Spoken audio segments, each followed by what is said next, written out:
விராட் கோலி, ரோஹித் சர்மாவெல்லாம் ஓப்பனிங்ல நல்லா விளையாடி கொடுத்தா அந்த டீமோட ரிசல்ட் எப்படி இருக்கும் அப்படிங்கிறத ரீசெண்ட் டைம்ல நம்ம பார்த்துட்டு வந்துட்டு இருக்கோம்.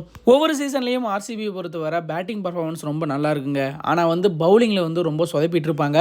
ஆனா இந்த வருஷம் எல்லாமே ஆர்சிபிக்கு கைகூடி வந்திருக்கு அப்படிங்கிறதுல எந்தவித மாற்று கருத்துமே இல்லை. ஆர்சிபியை பொறுத்தவரை இந்த வருஷம் அவங்களுக்கு மிகப்பெரிய அசட்டாக இருக்கிறது புவனேஸ்வர் குமார், சூயஸ் சர்மா, குர்னால் பாண்டியா மற்றும் ஹேசல்வுட். டெத் ஓவர்ஸ்ல எஸ் தயாலோட பவுலிங் சீரீஸ்லி ஆர்சிபிக்கு ஒரு முதுகெலும்பா தான் இருக்கு. இந்த வருஷம் ஒரு பர்ஃபெக்டான பேலன்ஸ்டு பவுலிங்கை ஆர்சிபி வச்சிருக்காங்க.